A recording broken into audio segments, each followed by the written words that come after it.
Hello there, people and listeners of the Hungry Podcast. Today I'm absolutely thrilled to welcome Bill and John onto the podcast, who are co-founders of Athletic Brewing. We're actually in Connecticut in your brewery. I've flown quite a few miles to say the least to come and see you guys. One of the fastest growing brands in the US. They've got investment from just some insane people. And they've actually launched in the UK. So they've got listing in Tesco and a listing in Whole Foods with many, many more to come. So chaps, I'm so thankful for you having me today. I really appreciate it. Yeah, thanks for being here. Yeah, thanks for coming all the way over, Dan. It's exciting to meet you. It's I do think before we kind of jump into the full conversation, I need to kind of preempt listeners that there could be a bit of language / slang barriers. We've already had it run in earlier where John asked me if you got your pants with you, and I was thinking, oh god, I was like wearing my bockies, but I was wearing shorts, and I needed pants, which I quickly remembered were trousers, to go and see the brewery, which we've just seen, and it's like something out of space. I mean, it's absolutely mad. I feel like I'm walking through an eye room on set.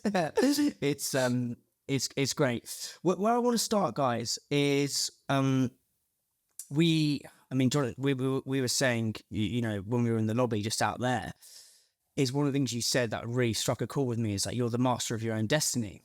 And I think in America, you guys, your kind of relationship to entrepreneurship and your relationship to dreams is much bigger than the UK. I think the UK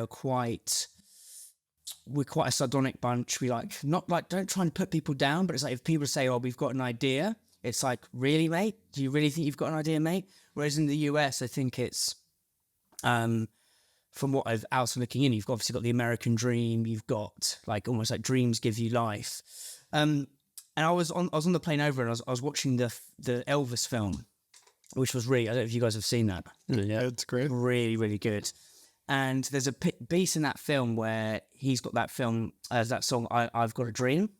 He comes out and his career's been kind of in the dives a bit. I think he'd been in loads of crap films, and comes out of this, and it's like, wow. And I think that makes you think of obviously that is just what dreams should do. It should give you life. I'd love to know. And you've said on your website, and you said, we dream big and we aim high, and we do not settle for the standard. We move fast and adapt by taking risks and not being afraid to break things now and then. I just love that. What are your dreams right now? So you've built all of this, but you built all of this since 2017. What are your dreams? And yeah, feel free to go, whoever wants to go first. Yeah, I don't know if either of us ever set out with the idea of we wanted to be entrepreneurs and we have this big idea, and it wasn't from a young age our goal to try a bunch of ideas and do things. It was just that we fell in love with this one idea and just couldn't turn it off, and the passion burnt so strong and we're so obsessed with it that it's kind of been all consuming, because we can see the enormous impact we can have on the world with this idea and culture, and it's just a huge opportunity. So yeah, speaking for myself, I came from a very traditional background and did not have an entrepreneurial bone in my body, didn't have 50 ideas. I've had exactly one idea that emerged very authentically from my lifestyle and haven't been able to turn it off ever since. And I've been really lucky to team up on this journey with John. Yeah, and I don't necessarily know if, all of this area is filled with people who are wanting to be entrepreneurs or who think, all these outlandish ideas are great, but it's really important to find the people that do believe, that want to participate.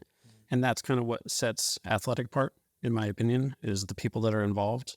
Everybody that's here, that's been supporting us from day one, from the moment I met Bill, and even before then, have been really passionate about this specific project and this product and the impact it can have on people's lives. And so it's more about the people you surround yourself with than necessarily the dream that you have. So it's almost like less of the big dream. It's more of following the internal kind of burning furnace in your soul, almost, if that's the right way of putting it. And if you find people who have a kindred spirits, then you attract more on people. And I suppose day by day, better by better, little by little, over time, you get something like this. Would you agree with that? Yeah, it's all about our team. It's all about our community, and really everything builds on that at the core. This idea was really, the genesis was that non-alcoholic beer had always been thought of this thing that, 1% of people are not drinking 1% of the time. And it was considered a very niche market. It was the dusty bottles at the corner of a grocery store, the back of a bar that never got consumed. Because they were so low velocity and such an afterthought, they were generally low quality, not marketed at all, and really uninspired and tired. But the insight we had was really counterintuitive, is that most people are not drinking most of the time, and people want to be healthy, want to feel good, but they want all the great social occasions, the meals, the things with friends and family. And really, it's not 1% of people not drinking 1% of the time. It's like 95% of people are not drinking 95% of the time. And that is a huge unserved market by the adult beverage world. And so we saw a very obvious neglected corner of the grocery store and the bar menu and everything, because no one was focused on that area. But beyond that, in the US and UK, alcoholism and drinking is an enormous problem that affects a lot of people. And we're not out to stand on a soapbox. We're not trying to bring back prohibition in the US. Yeah. I know the UK never had to suffer through that, but we're not out to virtue signal and shame people for drinking. Drinking is and always will be a part of culture. But there is a large part of society that is on the outside of drinking looking in. There are 15 million Americans in the US who are documented alcoholics. So there's a great chance to give people these moderation off-ramps so that they can responsibly enjoy these great occasions and drink however much they want, and don't have to consume alcohol to be in social situations. They can just have a great beer. And so it was as much about the impact we could have on society and those people and really everyone, and a chance to grow this category in a way people never thought possible. Mm. It's weird. That's one thing I want to. We will kind of meander. That's kind of the way I do things. Yeah. But is in the UK, because I came to New York in 2019, just before COVID, actually, the year before COVID kicked off.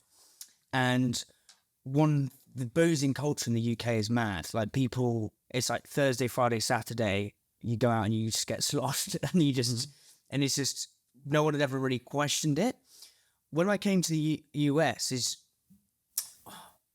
this could be, correct me if this is kind of like a generalization, but I don't think it's as binge drinky, if that's the right way of saying it, or would you say it is? Because it definitely is. Yeah. Interesting. Yeah. No, I'd say that's somewhat accurate. And then there's a lot of hidden drinking. That's a reality also. Hidden drinking, just that's not out at bars. It's not a social occasion. It's more just like being at home, kind of solitary. Yeah, God, yeah. Yeah, so to put some numbers behind that statement, in the UK, I think 60 or 70% of the alcohol market is on-premise at pubs. In the US, it's like 80% is off-premise. So it's not drinking at bars and restaurants. Okay, yeah, because this is what I love. What I wanted to comment to, you just go pick on these things, because I think what it is then is that maybe not our booze culture is bigger, but our pub culture is bigger.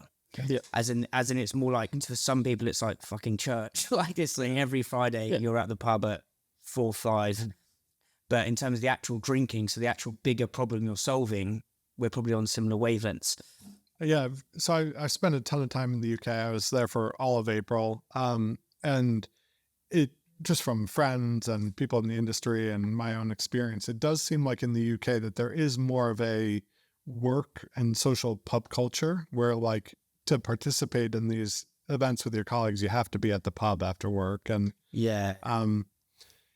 one thing, so even if there is a bigger bar culture in the UK, there's also a much bigger non-alcoholic market in the UK as a percentage. So the US population is 5 times the size of the UK about, but the UK non-alcoholic beer market is as big as the US non-alcoholic beer market. You joke, that's mad. Yeah, so it's right about the same size already. So it's a much bigger percentage basis. Really? Yep. That's crazy. So then I want to talk about what you said there was really interesting. Like what you first said is there wasn't ever this big dream. And I think one of the truths I try to get to with this podcast is like, what are some truths that some people believe that aren't necessarily true? And one that's come from speaking to loads of people who've built and sold brands is, but the whole idea of selling a brand for loads of money is actually quite a nefarious thing, because they say as soon as you sell the business, all your fun goes and you're just kind of left kind of really depressed, to be honest. Whereas coming into this podcast, I was like, people kind of build a business to eventually sell it. And what you said there is kind of another interesting truth, is that there wasn't this huge dream out there. It was like, let's look internally to the passion, to the thing that gets us out of bed every morning and build. I think for people listening to this who may think they need a big dream or may think they need a whole big grandiose business plan, it's like actually just focus on the day-to-day. Yeah. Well, I don't want to pretend that we didn't have a big dream or a big business plan. It was a very big plan from the start and like a really ambitious mission to positively impact our customers, their health, happiness, fitness, as well as our communities and environment. Our mission's actually in huge letters right on the other side of that wall. I take pictures of it and on the way in, yeah. But it is to really change the way the world drinks. So it is a big, ambitious goal and have an enormous impact on people's health in doing that and the way they have fun. But that being said, like, we're not putting out, like, we don't have specific numeric milestones. It is, like you said, it's just showing up and having that impact and letting the community pull us in all different directions to where we fit in their life and where we can take it. It's almost like you need it internal first, and then once you've got that going, then you can create the external and the bigger vision, and that's how you get people on board. Because I think what some people try and do is they'll think, right, I'll create the big vision and create a brand that I want to do, and they don't actually care about it that much. They can't stick it out when it gets hard. So it's interesting that it's almost like start with what your kind of why and core is, and then let it manifest. Yeah, that's one thing we always say to entrepreneurs who reach out to us. They're like, I have this idea. Do you think I should do it? And we're like, if you have to ask, probably not, because business is so tough. Like every single day is so tough. And like things that seem really simple are actually really tough and super administrative. And you spend 98% of the time doing things that are not what the outside world thinks you're doing. So yeah, you have to do the accounting at 10 p.m. on a Friday night while all your friends and family are off doing fun things. Or you have to wake up early on Saturday because the alarm was going off at the brewery all night. And you have to go see if someone broke in or if it was... or... That's another truth that's come up is this ability to like take pain, but take like the tedium of it all. Because, you know, I was looking in, you can probably see on our Instagrams, they must be at these sick sports events, they're creating beers, they're creating fun times. It's like there's actually a whole level of monotony that goes on behind the scenes. I want to talk about those early days, and I think I would love some monotony. I really would. Just every day is so unpredictably challenging, for sure. Yep. But what I mean by the monotony is like the less glamorous. 100%. Yeah. As in like when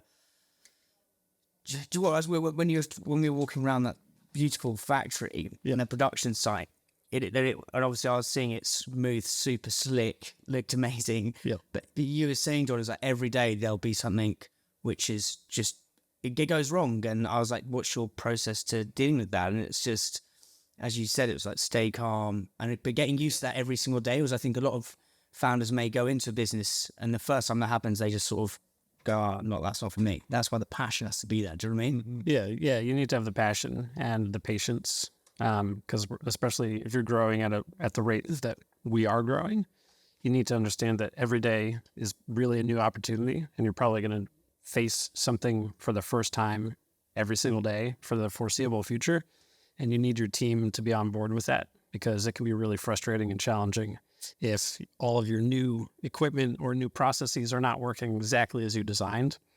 So you need to be thoughtful and just mindful. The cooler heads will prevail approach is always better.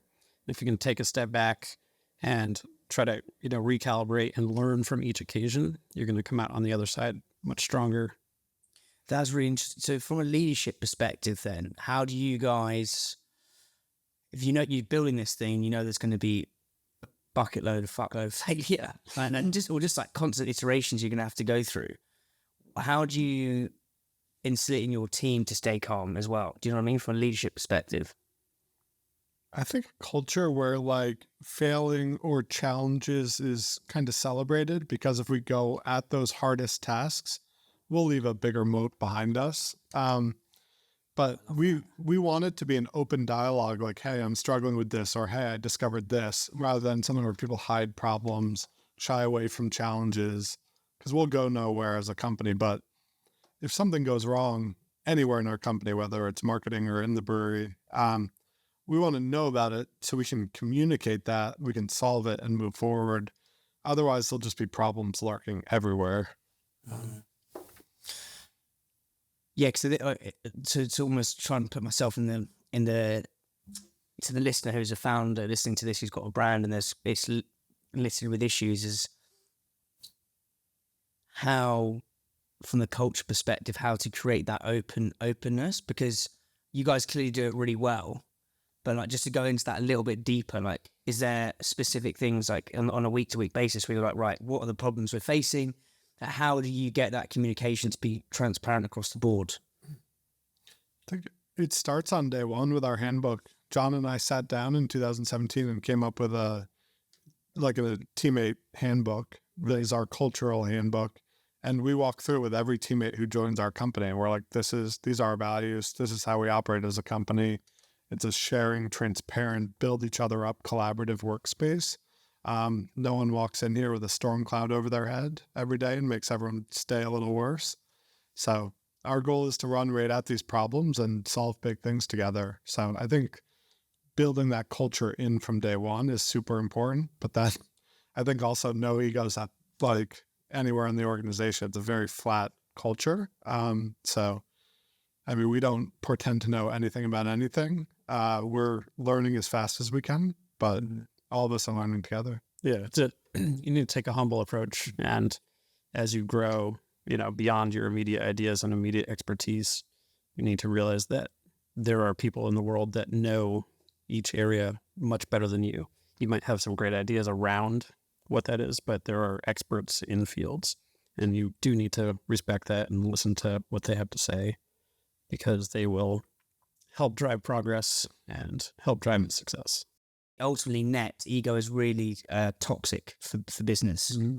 But I think it can actually sometimes be good. And we're looking at this like almost like a sports lens, right? So like say something like a Michael Jordan or who I don't my American sports is quite limited, chap. Sorry, but like a big, not necessarily. I don't mean like a nefarious ego, like like try to be conniving, but an ego of like, right, let's get up and do this. I think can be quite good, like a Michael Jordan kind of figure. Do you want that in your team, or like how do you guys work out whether ego is good or bad? It's a hard question, but so you said Michael Jordan. I actually just finished Michael Jordan's biography, and one thing that I took away and loved was this is entirely coincidental. Just meander. All his coaches said you never had to tell him anything twice. Like he was just such a intense learner that anything he could pick up and learn, he did. And I think that is a trait we really have in this culture. So it's like people if they're told something or have to learn something, they'll just snap it up. Yep. Interesting. And so right before we started recording, Zoe, who runs quality for Athletic, walked by, and she was actually our first regulator. And John and I were really lucky to run into her as well as some other people super early in the Athletic life. But before we launched, we got advice to go get food safety certifications, really invest in our quality. And it made us do a lot of reading. We went to classes, we got further education, and we learned a lot about non-alcoholic beer that we've now shared with the industry and become a leader in food safety and quality. But like, that's a perfect example where chance interactions, like good advice, and we've just taken it and run with it and then really invested in it.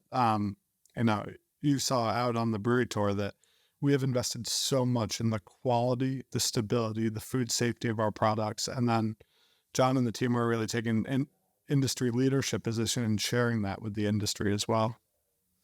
Yeah, it's as I said, it's like something I haven't seen before. It's in a really I mean that very positive way. It's sick.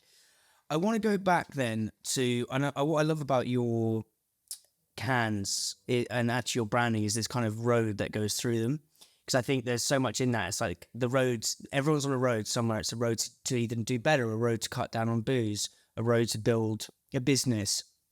And I think it's kind of, I'm on a road to build this podcast. Yep. But if we go to right back to the beginning of you guys starting this out in, say, 2016, 2017, one of my favorite books is actually called The Road by Mycoskie. I don't know if you've read that. It's really, really good. It's basically set in this kind of dystopian future, and it's about a father and a boy who is kind of like cannibals everywhere. It's quite a weird book, but what the book is ultimately about is hope, and it's about a hope for better. And I think I want to talk about this road thing, because I think it's interesting. But some quotes from that book that I think tie into entrepreneurship are: keep a little fire burning, however small, however hidden, and the road is held together by hope. And I read, Bill, an article you had spoken, and it said it was a dark road off the bat. All 25 potential brewers said no, and we had 120 investor meetings. I'd love to just explain and go into, like, how did you keep the fire burning, both of you, when everyone is telling you your idea's not going to work? Because I think that could help a lot of people. Yeah, I think it was just delusional confidence in our idea. I think we knew so inherently that it was such a fit in our lives, and it made so much sense in the world. Like, we just couldn't imagine a world without our product in it. Once we had seen it, we couldn't unsee it. And we knew it was a huge positive. We knew it fit all sorts of needs in people's lives. We knew it didn't exist. And all of our conversations were about things like, even when we couldn't raise $1, we were also separately talking about, is this brewery big enough? Like, we were building the first non-alcoholic brewery facility in the country, and also saying maybe we should be doubling the size of it. But at the same time, no one was believing in it. So, what changed then in, like, what changed in the specific presentation deck, or was there a turning moment when people started to listen? It just finding our community and the right people. It kind of like a lot of things, like some things are unexpectedly really tough and challenging roads where you think it'll take 2 weeks, it takes 9 months. Yeah. But then when you get to the end of that 9-month period, it's like a freight train that you couldn't possibly stop. So an example of that is our fundraising meetings. We got a lot of early no's. I would go out to investor dinners and pitch 8 people and get 8 no's. But we'd be so rejuvenated and energized by like breadcrumbs towards like yeses. And then all of a sudden we started to find people who told other people, and they're like, it's a pass for me, but I know this guy who'd probably be really excited about this. And we networked to this amazing group of like 60 people who believed so firmly in what we were doing and so excited and were begging us for merchandise. You could describe our first, where we were like sampling and with the investor team. Yeah, like before we even did real construction. Yeah, I think that we started getting a little more buy-in when there was proof of concept, because keep in mind there was no proof of concept behind any of this. We did have some people just write checks before we brewed a single batch of beer, and like we're extremely. I just want to go back to like to imagine we're sat in this room in 2017. Like, what was because this movement's so in the zeitgeist right now, like especially in the States, but back then it wasn't. Like, how did you test product market fit? How did you show to investors, like, you need to give us some dough here because this is going to be a rocket ship? Do you know what I mean? I think we really started to get a lot of momentum. So we were brewing on Gatorade jugs, and we had at any given time 20 batches and carboys on this cart that we were pushing around in the old office. That was our temperature control, was moving the cart from place to place. And these experiments were getting wildly different results. But then we started around like the 30th batch on these Gatorade jugs to start to get good beer. And that's when we started to invite people up to taste it. We set up a kegerator. But I mean, even then, even then, Bill was continuing to have these talks. And I think, one thing that, if we're speaking to early entrepreneurs or hopeful entrepreneurs, is there was a lot of planning that went into this way before John arrived on the scene. So Bill's plan prior to even launching the concept was absolutely critical to our success. I think, we had a certain amount of runway that we had some freedom to create, and building that time where we could iterate and make a profit or make a perfect product was really important, because if we rushed that, there was a good chance that we weren't going to meet the need. And what you said there about breadcrumbs to yes is such a delicious phrase. Well, we had this 96-page business plan. There was like a white paper about non-alcoholic beer that no one wanted a 90-page report on. But if we got someone wanted to talk about it, it was like I was there, no matter where they were in the country, the next day. It was like, oh, I have a meeting there on Wednesday. I'll be there. And whether it was Vermont or LA or wherever, I just top of the plane and do it. Yeah. Yeah. It's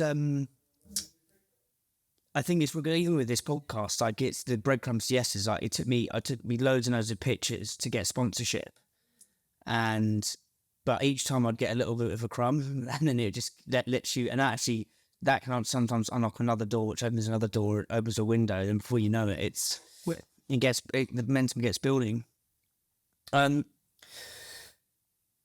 You've talked about doing I think you said somewhere, we did these athletic events. You woke up at 3 a.m, you drive somewhere, hand up beer at the finish line. And community is obviously a kind of huge part of everything you're doing. Community with the team, community with the customers. But specifically, what were you doing with those events? How are you building that tribe? Because I think it's the guy who does In-N-Out burgers. It's all the best businesses are cheery cults, which is a quote I love. And it's in a positive way. But how did you build your cheery cult, if that's the way of saying it? Yeah, I mean, I just wanted to. So, as a co-founding team, we were basically totally off and running in separate directions and keeping each other in the loop. But we're perfectly complementary in that John was basically running the whole production facility, and I was running the whole outside world. And we had a super lean team, and we were doing a ton with that. But yeah, I started going out and sampling retailers. We were filling glass bottles in John's garage. So we're in construction at this point. So we moved the Gatorade jug operation to John's garage. And so we'd fill these bottles in the morning, and I'd drive them to different retailers. And credit to Whole Foods, when we went with brown bottles with no labels on them to Whole Foods, just a store, the local buyer was like, we've been waiting for this. You got to take this right to regional. And they made us an appointment to meet with the regional beer team, for all of the Northeast U.S. And total credit to them that they saw the potential in it and gave us an entire Connecticut trial in all their stores. And then Whole Foods pulled us nationally in all their stores, quicker than anyone else out there. And they only had evidence of the glass bottles. And what year was this? It was early 2018, late 17, early 18, and then we launched in May 2018. So it was before we even launched. And in that time too, I really wanted to really just share with the community who I know would get it if they just tried it. I knew if non-alcoholic beer was on a shelf, people would be like, oh, non-alcoholic beer, that's not for me. But if they finished a race, they were in a good mood, they were thirsty, and I put a cold beer in their hand, I knew they would get it once they tasted it, how good it was. And so my goal was to put 1,000 beers in people's hands every weekend, wherever I could. And it was really a lot of races I was going to be running anyway, wanted to run. And like, I didn't have to go like Google where people are hanging, like where this type of customer lives, because I was that customer. And I just wanted it in the hands of people like me. So I love that. It's almost like scratching your own itch in terms of what do you want. And I think what you said there about like just 1,000 customers. I think there's that whole article of like 1,000 true fans. I don't know if you guys have heard of that. It's like, yeah, Kevin Kelly, a really interesting article. And I think love Kevin Kelly. But also like everyone told us we were stupid for doing e-commerce too. And it's like, why not? We can pack and ship and mail this. Like there weren't really beverages sold online at this time. And maybe like water in the US. Yeah. It didn't really make sense economically to do e-commerce, but we knew we could essentially have a national tap room if we launched e-commerce. So at the end of every day, we were packing e-commerce orders. It started with like 10 a day. We'd come in after a weekend and be like, oh my goodness, we got 30. And then all of a sudden it was like 75. It was like, wow, we got 250. We need help with this. Like be up till like 3 a.m. packing e-commerce packages. But those customers started to write into us like a tap room, and we'd hear their feedback. We'd get their feedback right away. And it was like the excitement was just so palpable. And our excitement right back to them, I'm sure, was well received too. Because not many companies respond to people who email like authentically. We were super excited these people had found us in the world and we wanted to talk about it. And so it was basically like they had walked into our tap room. So we can still recount so many of those names of customers. Like one emailed me from Texas last night and I immediately recognized his name and hadn't seen it in like 3 years. But like we built a real community, which I don't think many companies can say. It's almost playing to the strengths of being small. It's like when you're small, at those small, I interviewed a guy yesterday who's got a jeans brand, the day before I flew out here, called Hyatt Denim. And he actually does this thing called Do Lecture. So it's based in Wales, and it's the smallest festival in the world, but the smallest best festival. So it's only 100 people ever. He's like Tim Ferriss has spoken there. Ryan Holiday, the Obstacles the Way guy. It's one of my favorite books. Yeah, really good book. And he was saying he's got this great analogy of being a small challenger brand versus a big kind of senile and sterile. Maybe senile is a bit wrong, but a big corporate brand. And the analogy is either you can be a speedboat or you can be a ship liner. And when you're a ship liner, there's loads of people, there's loads of process, there's loads of meetings about meetings. But when you're a speedboat, you can be super nimble and you can have that, you can kind of get to customers quicker and have that human touch. So by you replying to everyone, even this bloke from Texas last night, I think it's just lean into what you can do, those strengths. What I'd love to know is now you have got so much bigger and there is obviously way more process. How many employees are there now across the full business? 225? Yes. Not people, yeah.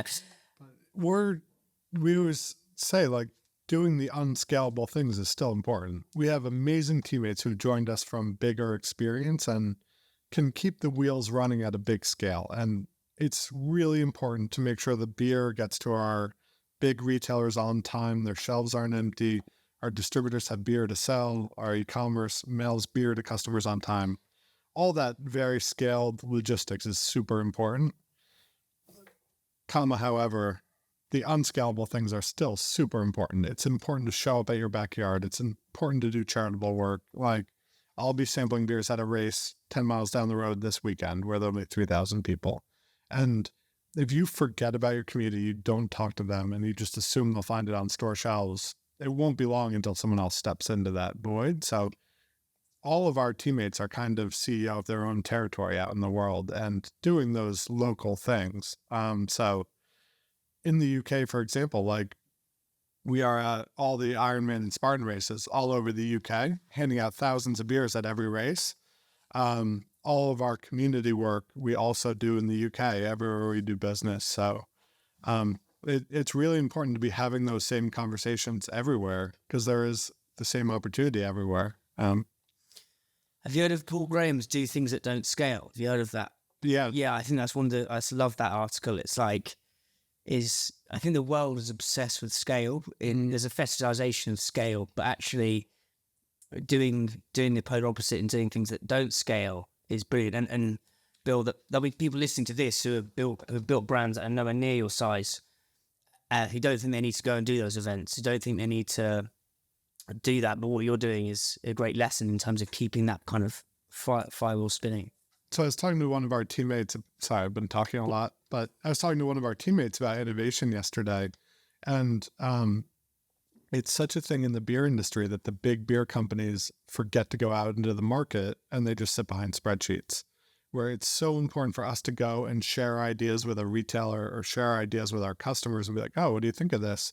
We launch everything we do in like 3-barrel batches still, even though we could make 800 barrels of it, so that we can ask our customers what they think of the first 100 cases of anything we make.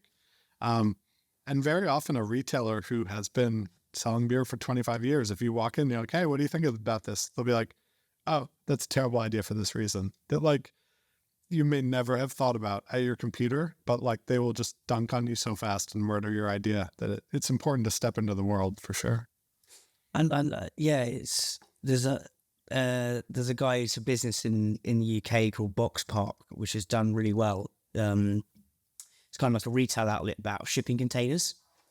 But he basically says is everyone's like, are you crazy? Like, who's going to want that as a business idea? And he was like, the consumer does not walk around with an Excel spreadsheet. Mm-hmm. So why should your ideas come from an Excel spreadsheet? Obviously your costings can, but they've got to come from like interactions.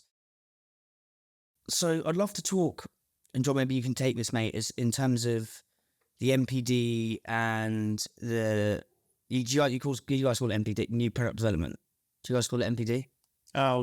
Sorry, product development, R&D, research. And R&D, yeah, sorry, because there's probably this bit of like business lingo from the Brits. So in terms of new product, R&D, how are you constantly innovating? Like, where are you getting your ideas from and creating products to do those unscalable things? So I think to Bill's point, keeping the ear to the ground as far as our e-commerce business and our community out there, they're always providing feedback. We have a very active community, which is awesome because they'll write in and say, I love this, I didn't like this, I'd love to see this. And so we'll take those ideas, turn them into a pilot batch with the team. So we get some feedback and ideas from that. We'll also tap into our team. We've got this incredible team of 225 passionate people who all love the concept of delicious non-alcoholic beer. 60 of those are in the brewing and quality department. And it wasn't until Athletic kind of designed our own proprietary process that they had a place, a forum, an area to brew pretty much any craft beer under a non-alcoholic beer banner. And so we have that opportunity now with our process and with our facilities. We've got pilot systems on both coasts. We've got a 3.5 barrel system, a 7 barrel system, a 100 barrel system, up to 200. And so our teammates can iterate as much as they want. And so we've got some cross collaboration between the two coasts. That started during COVID to get the teams talking to each other. So we would have a teammate from the East Coast participate with a teammate from the West Coast. They'd collaborate on a recipe. We'd brew it on one coast and then taste it virtually together. And that was kind of how we brought the teams together during COVID. But it also drummed up some really amazing products. So tapping into the team and then also listening to what's out there in the world, what people want. There are a lot of cutting edge products that are coming out nowadays, things that are coming out of labs, different types of proteins, different types of ingredients, and trying to listen to what the consumer wants. There's a lot of focus on health and wellness. And so trying to listen to what people want and need in their life as they kind of tap into this positive endeavor to be healthy and happy. Do you have an example of some of those collaborative beers? I think it's pretty cool for people to hear like the range of beers. So yeah, High Rose Hazy, I think, was one of the earliest collaborations. That was awesome. So taking feedback from our community, specifically Free Wave Hazy IPA, was originally Bill's idea. He was hounding me to make a double IPA in non-alcoholic format. And it's like, I don't know about that. Yeah. And so he kept pestering me, and then finally we brewed it. And we brewed it on a pilot system. It was really good. And, we loved it. We launched it online a couple times, and this beer would sell out in literally 30 seconds.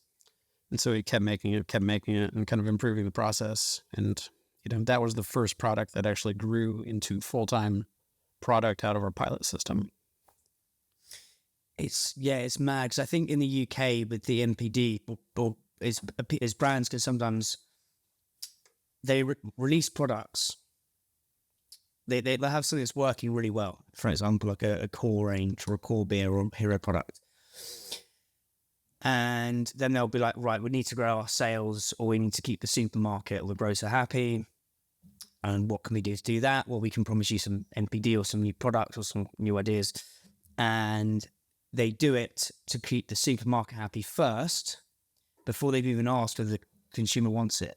Then what happens is it goes into the supermarket. The consumer doesn't even want it. It's like, why have you made this shit? And then it doesn't sell. And then whereas what you guys are doing is you're saying, right, keep that community going. No matter, even though you're this big, Bill, you're still doing the sampling events. Keep your ear to the ground, which I love. Listen to the team, and do it very slowly. And then if it gets that traction, then launch it. I think for people listening to this, it's the right way to do MPD or R&D. Yeah. It's because I think loads of people get it wrong. And look, even probably my thinking before our conversation was that it's like, you just create it, and then, it can still come from the founder's head, but it got to be tested with that core 1,000 fans first. Yeah, it's usually something that someone on our team is so excited about, and then they take feedback from their colleagues, iterate to the best version of it, then we release it, and then we hear what the community thinks about it. And there is a really high bar of our community being super passionate about it for it to enter our core range on the store shelves. So by the time something makes it to a Tesco or a Whole Foods shelf, it is a beer that is one of the most popular in our whole lineup of 55 beers released last year. It has to be winning awards, be super popular, be really consistent on quality. So there's a really high bar. It's it's a great lesson in just standards as well, especially after something. Obviously, it's almost like putting the sports lens to it. It's having just high standards. Mm-hmm. So, as I think lots of Brits try and make it in the US in terms of whether it's music, sport, whatever. But I interviewed a guy who's got a brand in the UK called Goo, and which was like a huge challenge brand. It was like a chocolate pudding. Did really, really well. Got into all the supermarkets. He sold that, and then he launched another brand called the Coconut Collaborative, which is coconut yogurt and coconut yogurts. Coconut chocolate pots. Mm-hmm. Flying in the UK, absolutely flying in the UK. Tried to launch it in America, and for me, I think that brand would fire. The branding's perfect. The story's great. Seems as a market just didn't work. And so they've had to rebrand to something called Bon Devil to try and hit the American market. I don't know how it's going. But he basically said the American grocery market, did you guys call it grocery, like the supermarket? Mm-hmm. Yeah. Is mental compared to the UK. So in the UK, it's hard, but you can kind of, the road, if you want to go back to that, is kind of laid out. It's like you get some indie beer shops, you get some indie restaurants, Selfridges, Harrods, the kind of the big flagship stores, Whole Foods. And then your Waitrose, and you get one meeting with a buyer, and you're in all the stores. How does it work in the US? So I've heard I've heard it's really hard. I've heard what are kind of, how do you get your brand into a grocery retailer over here? Yeah, I would say comparing the two markets, just my observations. I think in the UK, there's big retail chains that can, so whether it's on or off premise, it seems like both grocery stores and pubs are both mostly chains. Like the independent market is a lot smaller. So Yeah. the retail tier is a lot less scattered in the UK. It's very uniform. But the distributor tier in the UK seems like much more fragmented. In the US, I think it's the opposite, where distribution is much easier.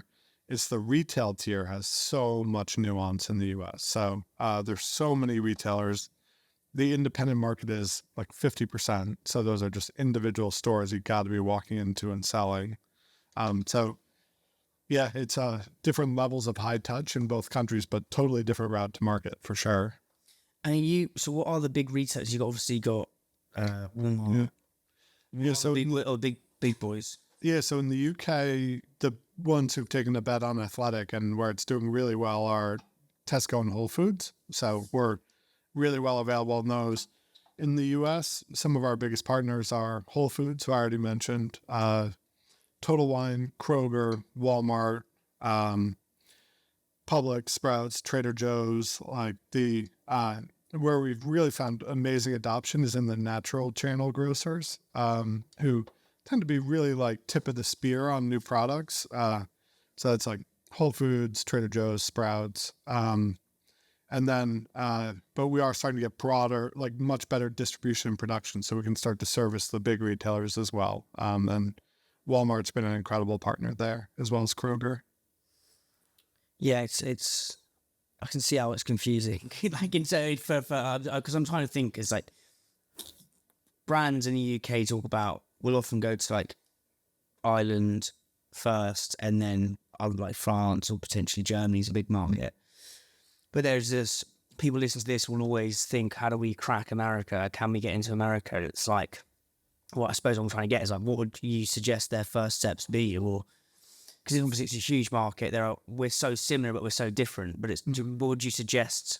Yeah, it totally depends if it's food, beverage, or beverage alcohol. I would say more broad church for food and beverage. Yeah, for broader CPG, you can get pretty wide distribution through natural channel grocery by going through like a UNFI or KeyHe or something. So that'll get you pretty far, pretty fast. But then once you want to hit up and down the street, every grocery store and really get to scale, it's a whole mix of models like central warehouse or through food service providers. And so, yeah, there's a lot of different routes to market. So And just throw out there, you got to think about individual cities and what your penetration could be in a certain market. Because, I mean, a company could spend all of their time focusing on New York City and have an amazing business model. And you spend all of your time and effort on this one geographic area, kind of like proof of concept. And then hopefully that's an information hub for the rest of the area or the country. Yeah, it's almost distribution density.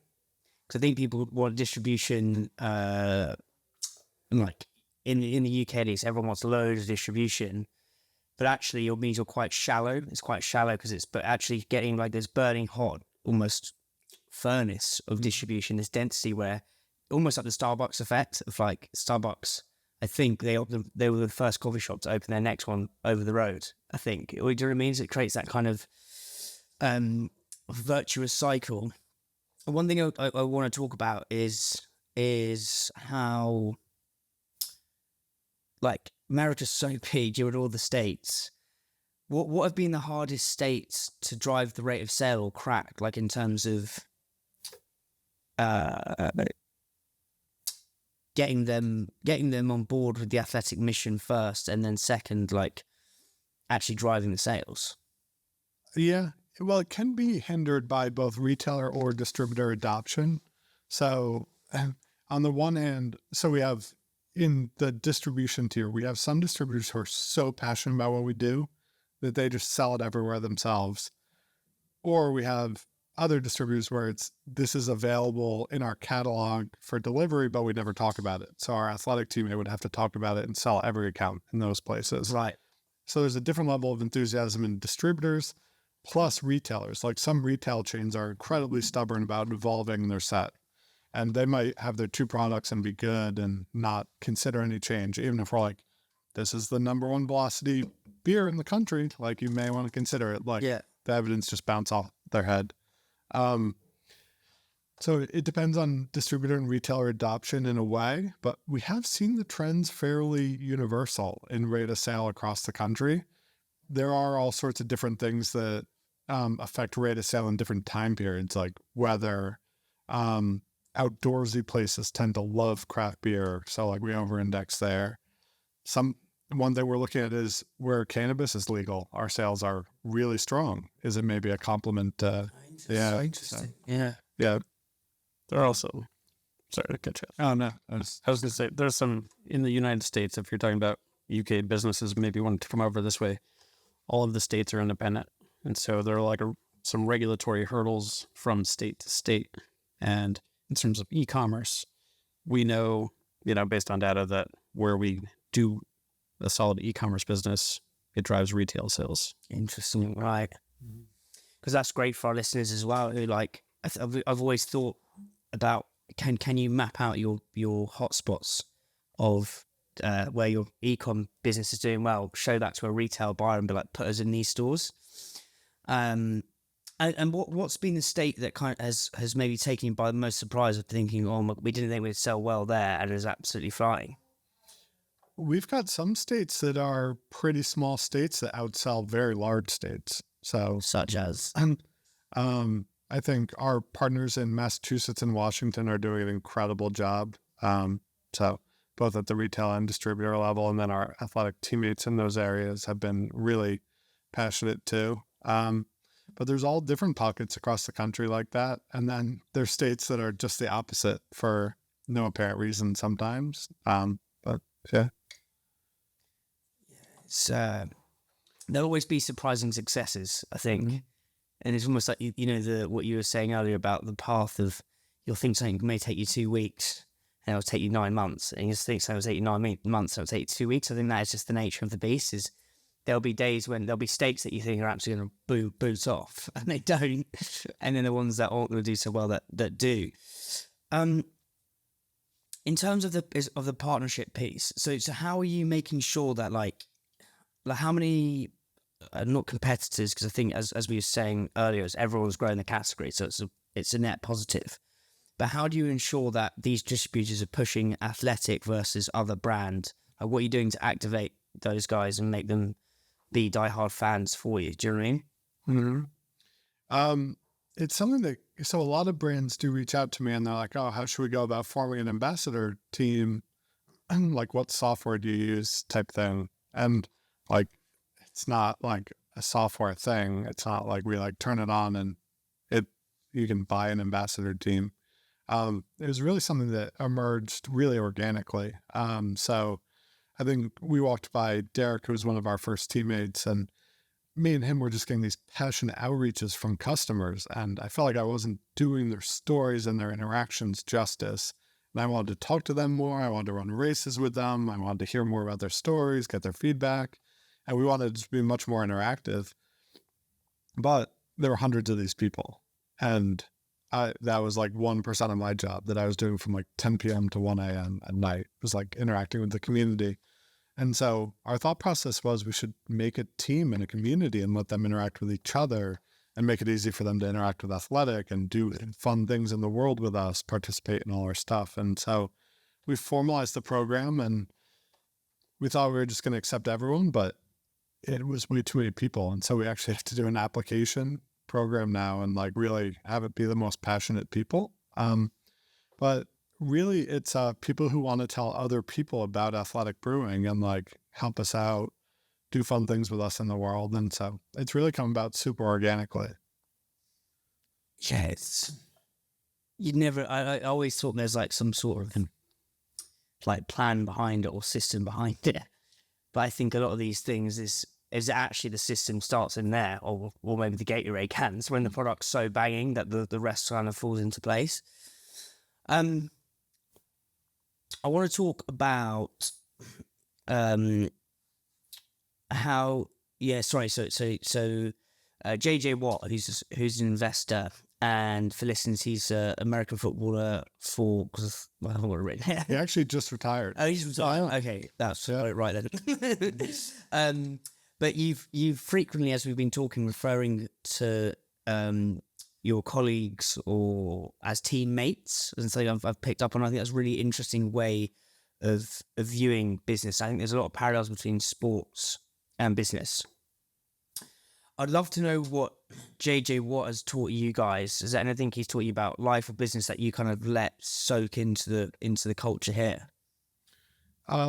So we've been really lucky from a very early stage in our company to have attracted some amazing investors who are just authentically really excited about what we're doing at Athletic Brewing. And people on our athlete team too. Like, we've some of the most elite athletes, like high performing Ironman athletes, people like JJ Watt, or even like top chefs like David Chang, like people at the top of their craft. We very quickly found out that like a lot of these people don't drink, or drink very sparingly off season or whatever, or when they're off the clock, but didn't really talk about it. They didn't have a forum to, but there was a lot of passion there, and they got it immediately when we launched.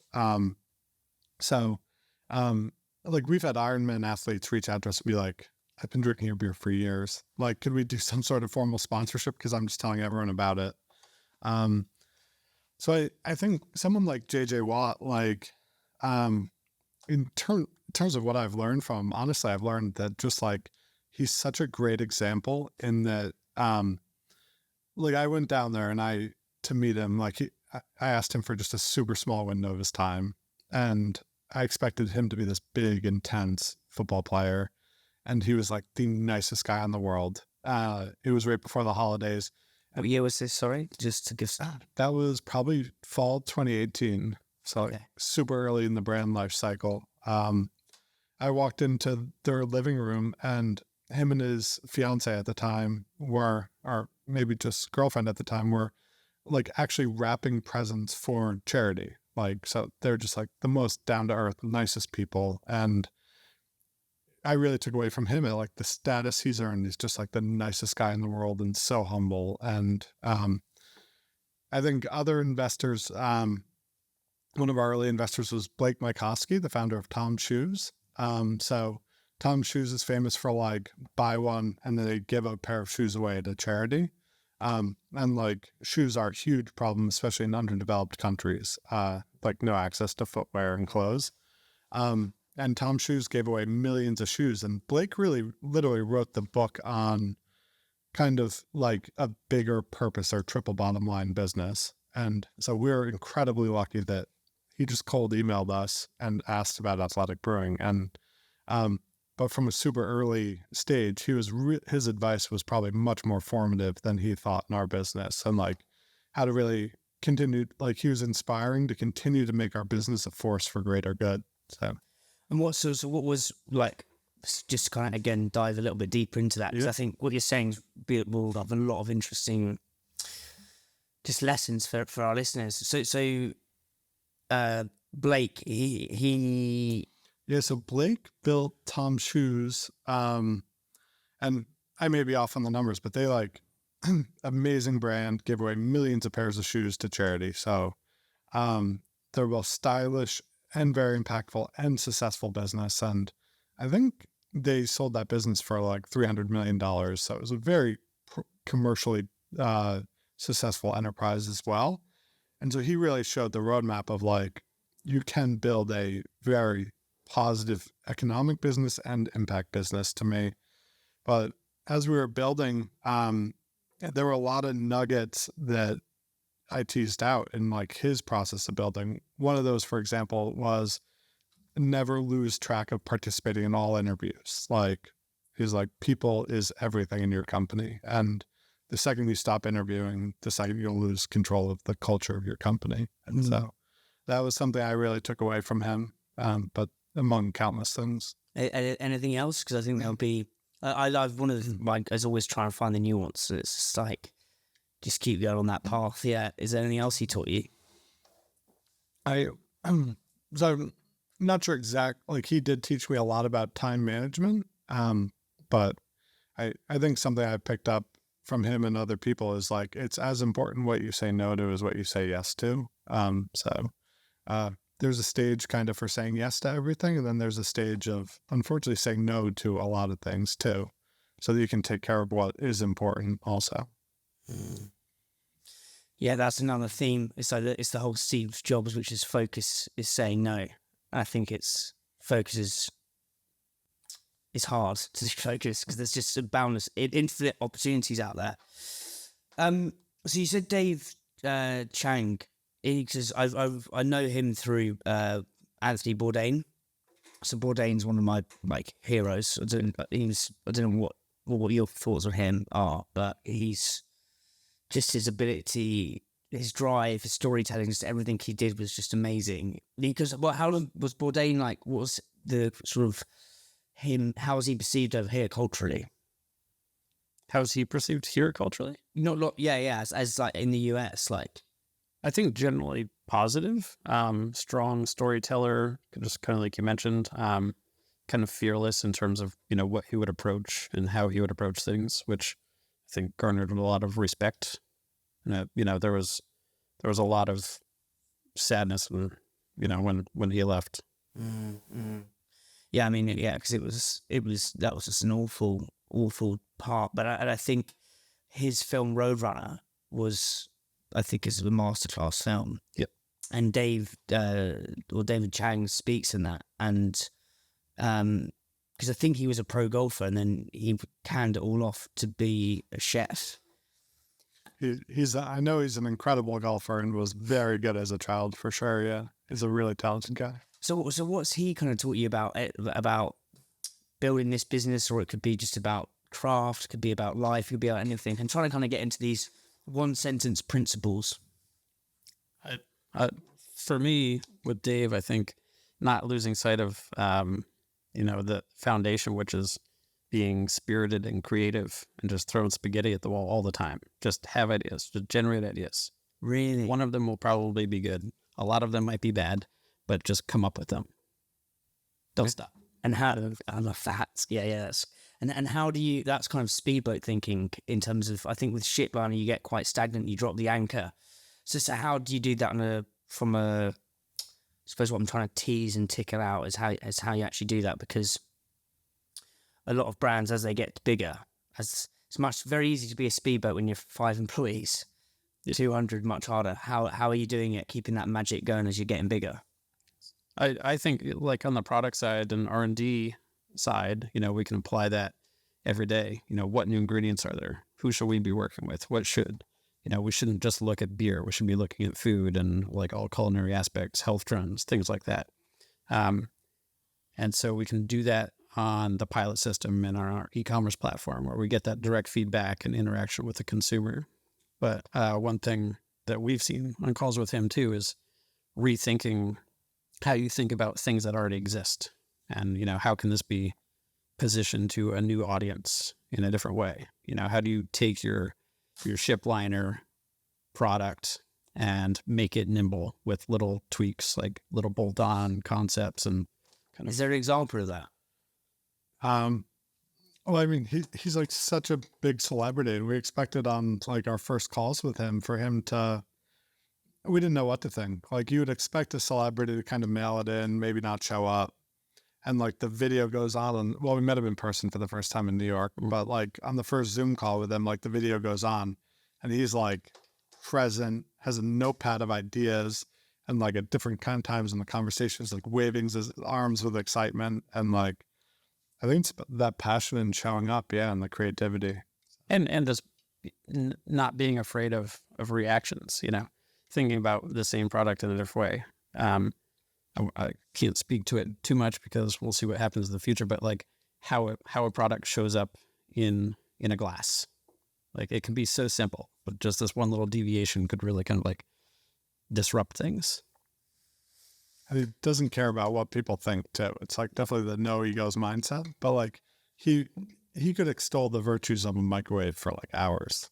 Yeah. Which is like something that food snobs would probably look down on. But yeah. Yeah, he's a G. So there's a brand in the UK called Camden Town Brewery. And there's another brand called Beaver Town. I don't know if you've heard of these. But both of those brands have done something really well in terms of what you said about an existing product, i.e. ship line, like how can it show up as in a new kind of light.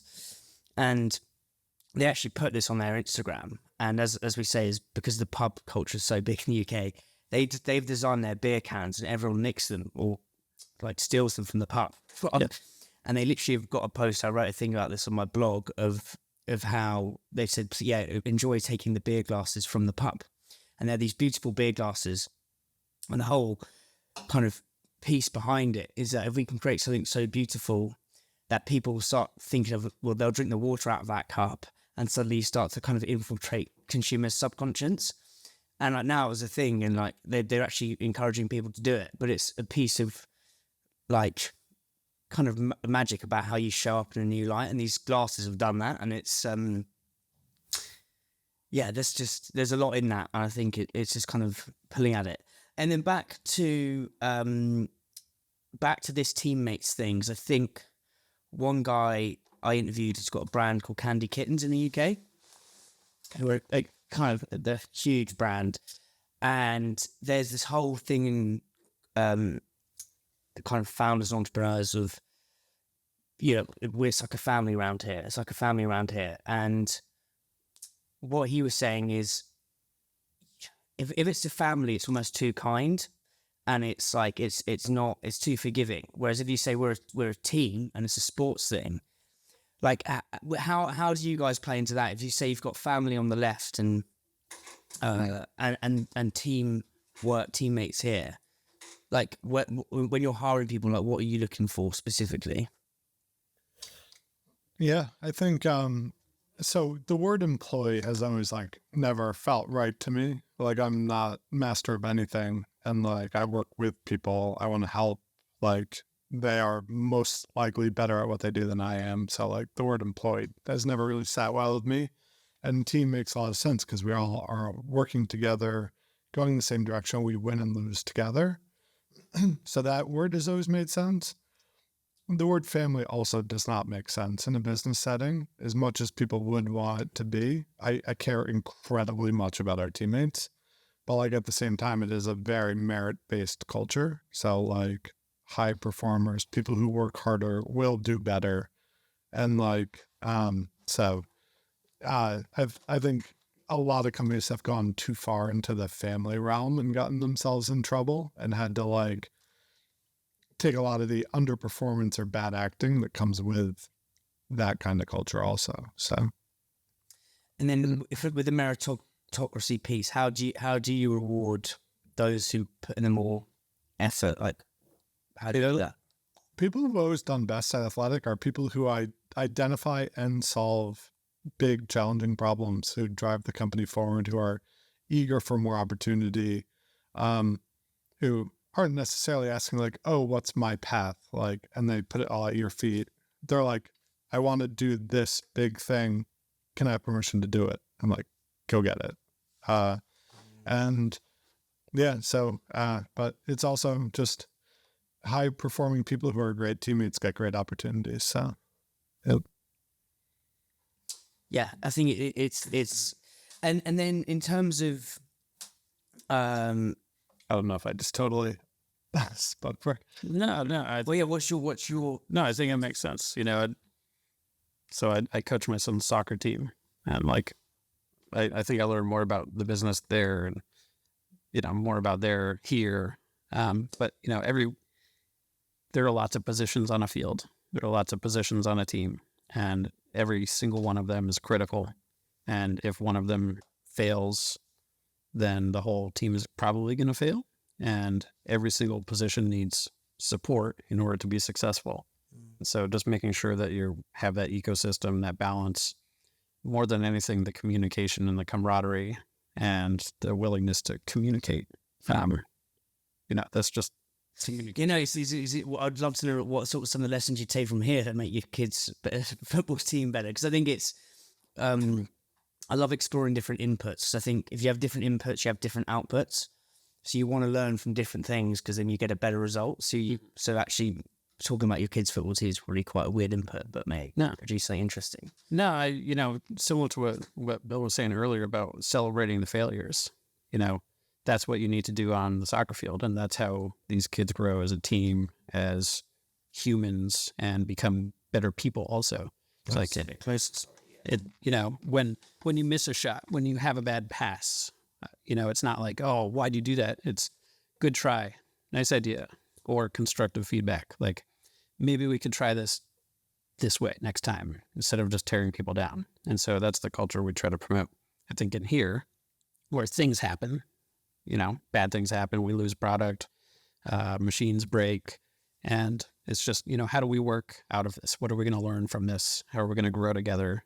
And it's, you can't point to a single person or event and, call that the failure. And then completely agree. And I think that's the kind of interesting nuance between UK and British kind of mentality and the US, which is way more kind of positive. As you said earlier, like they're walking with a storm cloud over your head. But there's it's more like positive reinforcement. But say someone makes a mistake twice or thrice, like how do you like discipline that person? Or not discipline, maybe that's the wrong word. But as we say, if someone fucks up in an American football game or a soccer game, the coach doesn't sit there going, "Oh, don't worry about it. Everything's going to be fine, mate." Like they get disciplined. Do you know what I mean? Yeah. Yeah. It's at some point it goes into a territory where someone just doesn't care to be better or get things right. So that is a problem then at that point. You take the steps to coach out. Mm-hmm. And if that's not effective, then you got to rethink where that person is on the field.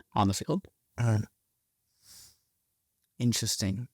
What I want to go into now is your relationship, because obviously coming in today, it seems like, John, you're kind of pushing it from behind, producing the product, and Bill, you're kind of pulling it or dragging it over glass in those early days. I think co-founder partnerships can work. There's great stories of them working, but there's stories where it can be a car crash, and at least in brands in the UK, that's it has happened. But what has been some of your biggest like arguments or challenges you guys have had personally, or not personally, but professionally, and how do you resolve them as co-founders to move in the right direction for Athletic? I don't know if we've had arguments. Yeah, it's crazy with we're incredibly lucky in that I think we've always been very in sync or complementary. And it's kind of worked out perfectly in that neither of us are really an expert in the other person's realm. We're both always doing our best to learn it, but then, so we've been very complementary. I think in hindsight, we've been so lucky, and we've reflected a lot on that it's so lucky to be building a business with a co-founder and now a great team of talented people. But to go through it alone, it would be an incredibly lonely process, and people definitely need a support system. And we check in with each other at some point every day. Even I was living on the West Coast the last 2.5 years, and we would inevitably touch base every day and be like, "How's your day going? Anything crazy going on? Any big fires?" Or like I'd try to catch John on the drive home or something like that. So I think also John said it really well earlier, but we approach every day with the mindset that something's going to break. And if you add a heap of emotion on top of that, it's often just like an unproductive fire you're lobbing into the room. That helps me a lot because... Yeah, and it's like, well, yeah, we knew something would happen today. That's what happened. What's the road forward? There's no point in... yeah, you can take a few minutes or a few hours to feel sorry for yourself about whatever happens, and then what's next? So I would say, though, one of the things that I've recommended to co-founders is be really thoughtful about who you're entering business with. It's such a big decision, and I would be really wary too if it's two people with the same skills, same background going into business together too. Because you'll inevitably want to work on the same things and then have huge areas of blind spots too. So, but also I have seen the 3 and 4 co-founder situation also go really wrong for totally different reasons. Because there's a total morass in decision making, and no one knows who really does anything. A lot of responsibilities overlap, and so that's difficult also. I think, yeah, just generally having a relationship based on trust and having culture that we talked about, which is permission to fail. And that, all those same, concepts apply to us. And, we've both made mistakes. It's totally cool. And we've taken shots and we've missed. We've taken shots and scored. It's all fine. But we have to be cool about it together, learn about it, move on. I think it's that what you said there is such a gem of wisdom is almost expected to break every day. Mm-hmm. And it's quite a stoic way of looking at things. It's like it takes the emotional out of the bee sting, which is like a superpower, I think, as a founder.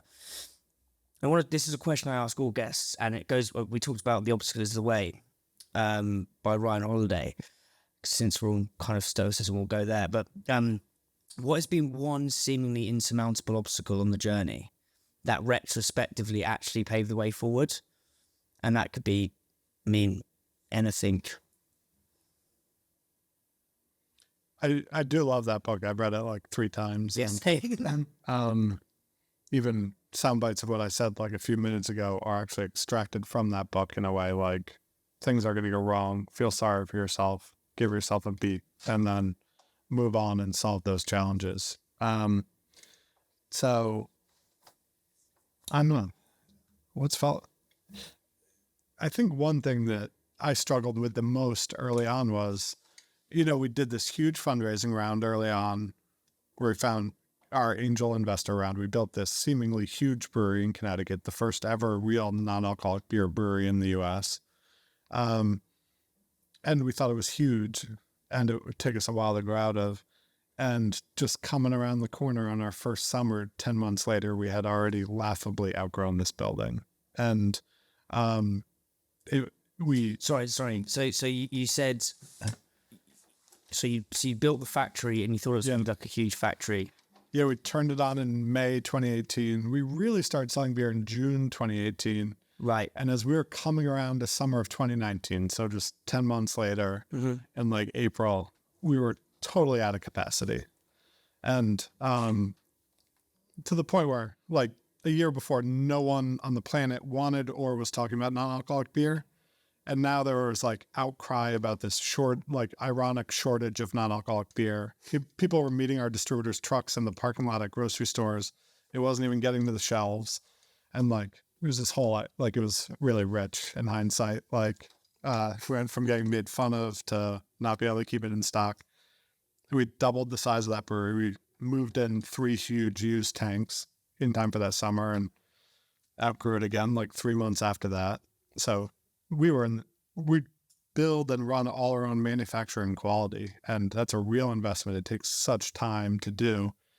And we're staring down the summer season with no capacity and seemingly no short timeline solutions in sight.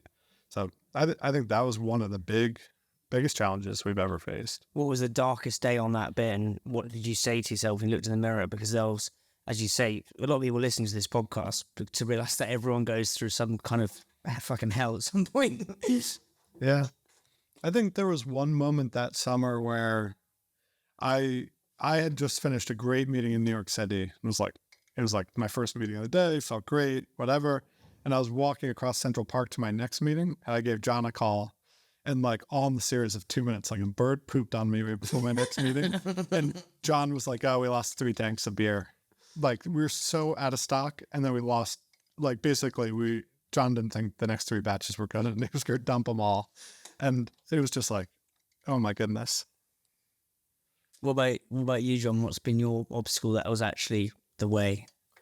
I think one of the hardest challenges was faced early on, as we were kind of in product development time.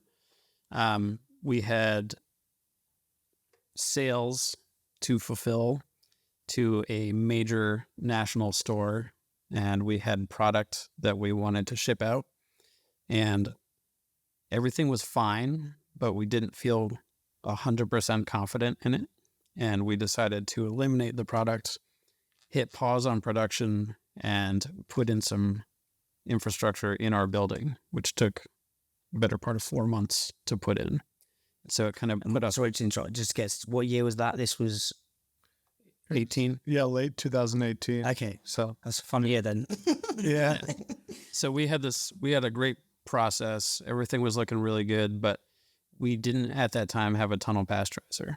And, the more we learned about food safety and all the critical control points and the fact that we wanted to grow this brand and also this entire category, we knew that we had to be as thoughtful as possible in doing it. And so we kind of retrenched, hit pause, purchased this pasteurizer that was on a showroom floor in Germany, and waited for it to come before we produced it anymore, which was a hard thing to do when we needed to sell some product.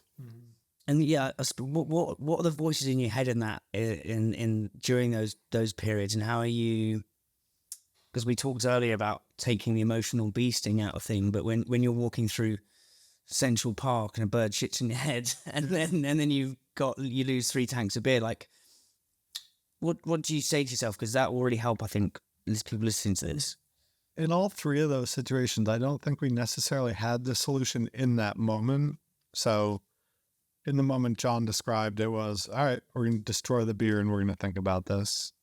And we're going to do the financial modeling. Can we buy this new equipment? Then the bird pooping on me, I had a big meeting to get to. I popped into a store, bought a shirt, went into a restaurant, changed my shirt, went to the meeting. In terms of capacity being out, John and I thought about it. We considered a lot of routes, and we eventually just started getting on planes and knocking on doors of breweries that were under capacity. And we found one in San Diego eventually. But yeah, there were different solutions to every problem, but everything in the moment always seems insurmountable. But if you just hang on a little longer, there is always a solution there. I love that. And in terms of, there's a book I love by Peter Thiel, 0 to 1. If you ever read that, and one of the first questions he asks everyone, I think, who's going to join his business is, what is one truth you hold that pretty much everyone else would disagree with you on? I think it's quite an interesting question. I'd love to maybe go with you first, John, on what's one truth you hold that most people would disagree with you on. Well, that could be about the way you do things here, or maybe your kids' football team, or whoever wants to take it first. Well, like the founding, unless you had one on your, No. but like the founding assumption of our business, basically.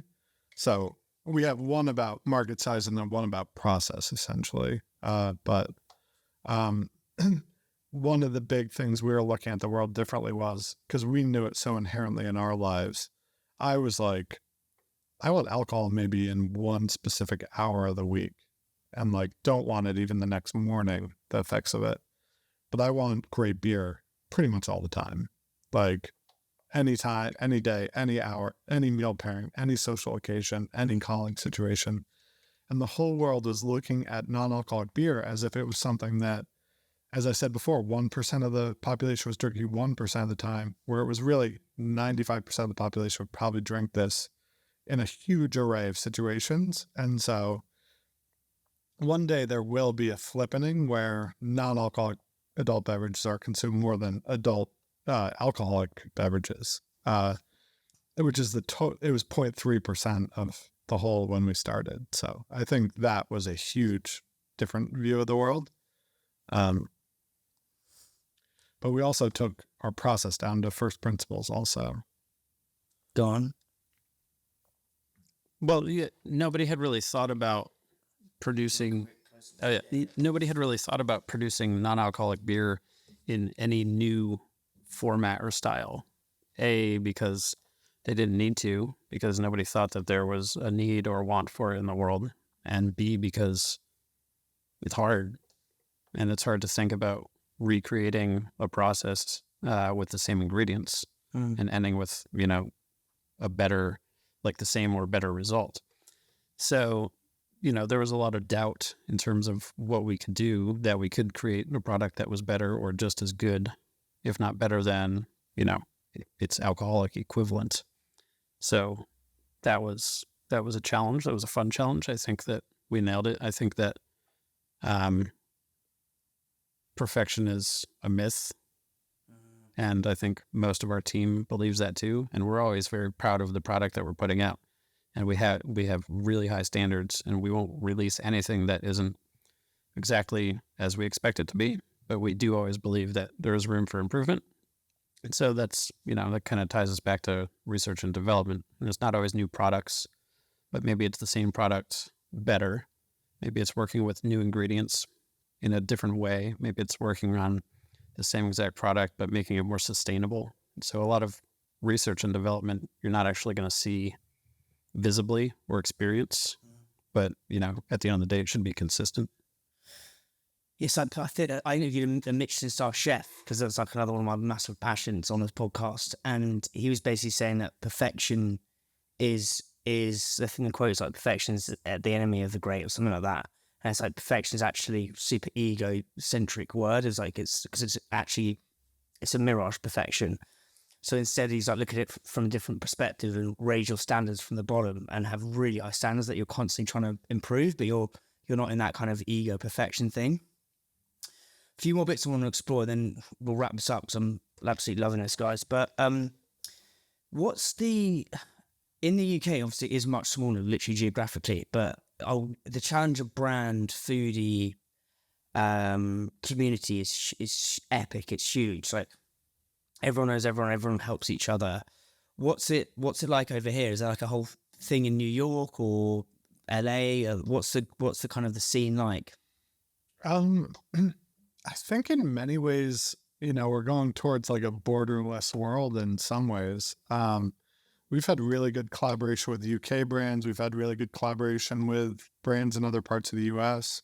We've met really interesting colleagues all over the world. Everything about Athletic Brewing is meant to be just positive, aspirational, universal, and have customer appeal not tied to geography, but just how our brand makes people feel. The more we travel and meet new people and grow our community, the more we find like the same messages resonate with a lot of people. So people care about health and mindfulness, and people care about sustainability. So it's like a lot of the things we're talking about, a lot of people care about in our community. But is there like a not necessarily your community, but I mean like in terms of in New York, are there, for example, I host supper clubs in London. I did one last Wednesday, and you get loads of brands, and you just get around a table, a few glasses of wine. We actually had Lucky Saint there. Maybe we'll have Athletic the next one. But yeah, is there that kind of thing in the States? Oh, absolutely, yeah. Be it regional, like the craft beer world has a huge community. Of people who share ideas, collaborate, get better. And, there's in different cities, like bartenders will get together in groups of like 20 or 50 and do bar crawls and like really new there. Or, the chef community. So for sure. And are there any other challenger brand founders that you think would be good guests on this? Oh, for sure. Yeah. I would definitely think about it, but I could give you tons of names from the US for sure. Yeah, that would be amazing. And then two more things I want to explore. So do you guys know Danny Mayer? He's got what's it called, Gramercy Tavern? Yeah, we don't know him, but we know of him. Know of him, right? So I was he's got this thing of like applying slow, gentle pressure is his mantra. I think it's a really good mantra of kind of applying pressure, but in a gentle way. So it's almost that constant like need for better. But I was listening to him on Tim Ferriss, and he talks about there's three types of competitive essentially. So you've got Muhammad Ali, which is like you get off on like kind of beating someone or then so there's that. The second is John McEnroe, where you'd hate to lose. And then the third is almost like a Usain Bolt, which is like the continuous improvement. I'd love to know like what kind of competitiveness are you not for yourselves personally, but like trying to be as a brand? Because I read on the sign out there it says like be number one, I think, on one of the signs. So, and I think people, especially in the UK, there's a whole thing of don't be competitive. It's like a bit uncouth to be competitive in the UK. We're too I don't know, it's a weird nation, but I think in America it's actually championed. But yeah, what's your perspective on that? We're very collaborative with the industry, and we're very active in helping form the Adult Non-Alcoholic Beverage Association and sharing information with all the startup brands in that ecosystem. So definitely trying to take an industry leadership position. I think we're competitive by nature, but it's not necessarily at anyone's expense. I'd say in many ways we're competitive with ourselves, and we don't want to look to the side and get distracted by anyone because their goals are just different than ours, and their mission's different. And so I think we're big believers in positive sum games. This is so early in this category. This is going to be a many billions, tens of billions category, and there's going to be plenty of room for people. And so it's just so early, and we don't really think about competitiveness that way. What's your take? I'd say, yeah, I mean, I agree with Bill. I think we've got a hybrid of those competitive natures, though. You know, we're constantly, we've got internal drive to be the best that we can be. And so being number one, as we kind of have on our wall, it's not just like the number one brand. It's be the best at compliance, be the best at quality, be the best at helping grow the category and being supporters of the movement, be the best at making an impact. And so, you know, it's kind of everywhere. It's external, internal, and kind of helps motivate and I think inspire the team and all the people that participate in our community. Yeah, I love that. We do. I mean, you know, one of my things, and I like to get things done. I'd love to see things complete, but one of the things I'm most excited about with Athletic is really not seeing that immediate closure or success. I'm really excited about the day when my son turns 21 years old and it's not really celebrated because it doesn't really matter anymore. And the whole idea of beer with alcohol, beer without alcohol is no longer a thing. And the dialogue has changed, and it'll be something that's written about in anthropology books. But, you know, it's a very long... Yes, well, I mean, it's quite... I mean, you've perfect. We kind of started with dreams, and I suppose we're not necessarily ending with dreams, but you talked about how you want it to be. It's not binary where it's are you boozing, are you not boozing? It's just like, it is what it is. Where do you think it's going to go? Like, what does it look like, success look like in, 10, 15, 20 years time?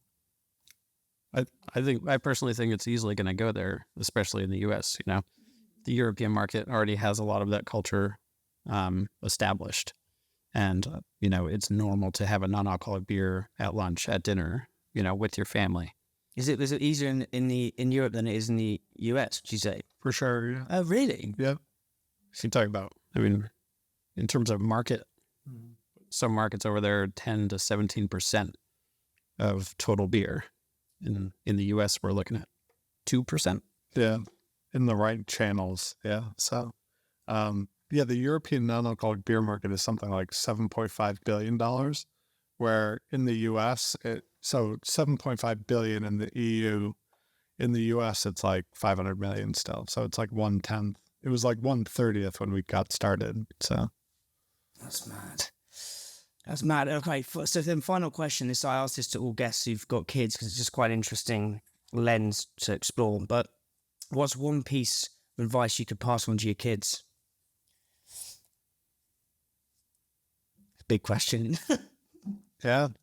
I think there's a lot of different things I want my son to take away from my experiences, but it's, I think nothing like fulfilling and satisfying is ever easy and like comes without work. So if something's given to you while you're sitting on a couch, great. You won't really enjoy that. So I think it's actually a Conan O'Brien quote, but I had it on my desktop forever. It was like, work hard, be nice, and good things will happen. And like generally just being a good citizen of your family, your company, the world, good things will happen. And if you work hard and show up every day, you will make an unbelievable amount of progress. And like, what are your, I know it's like an always on thing, but like, how do you, like, what are your working hours and how do you kind of balance out family time? Because I think lots of founders struggle with that part of the equation. Do you know what I mean? Yeah.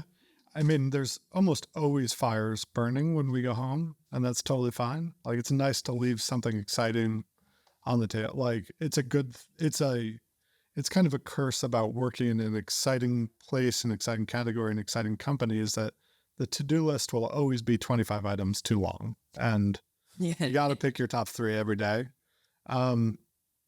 So I'm like really intentional with both my home and family life. I used to be a super early workout and work hard, like work all day.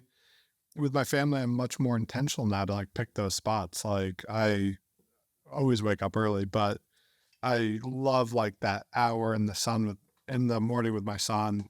And then I try to unplug for like 3 hours in the late afternoon, early evening to just be present with my family, cook dinner, do bath, bed, all that stuff, and then work again at night on like a key project or something maybe I have left over. So you will actually do like I think the whole another thing I think which is definitely changing, and COVID's been the kind of the put wind in those sails, is this whole idea of hustle. And well, like, you've got to hustle, but you don't have to hustle from like it's doing sprints and then easing off, sprints then easy off, kind of like, so having that 3 hour gap with your kids and having dinner and then doing more. Yeah, and that's changed a lot. Yeah, having moments when your work is like clearly off is important. Like the phone literally not accessible. And I think changing locations is key, even if it's just to a different room. You have like, that's my work room, this is my family room, or is very important. But yeah, I have pretty well defined hours of when I'm working. And as a result, I'm much more productive because I'm 100% on when I'm working and I'm 100% off when I'm not. And it's not just this wish-wash of like stressful ambiguity. I love that. And finally, you, John, what's yours, mate, in terms of your piece of wisdom you passed with your kid? I don't know if you've got 1 kid or 2 kids, but like... Yeah. So 2. You're remiss if I didn't mention my daughter. String me up. I don't think I could have said it any better than Bill. So it was just showing up, being good, treating people fairly, nicely, and putting some effort in. At the end of the day, it's hard to be proud, but if you've done the effort, if you put in the effort and you have something to show for it, even if you have nothing to show for it, you can be proud of the effort that you put into it. And, you can rest easy with that. In terms of like communicating, when you are and aren't working, I would definitely try to set those lines in the sand where you aren't working. But I think to some extent, when something pops up that's really important and you say, I have to step away from my family right now because this is something that involves a human or something real, I think that impresses upon your family something important, that, you're treating everybody equally, that people are real and everybody needs time when things are important. And I love that. Guys, it's been an honor. I'm so grateful, and it's been such a banging interview, such a sick interview. Thank you so much. Thank you. Thanks for making the trip. Yeah, it's incredible to see you in person. And we'll have to see you on your own turf in the UK next time we're over there. 100%. We'll definitely do that.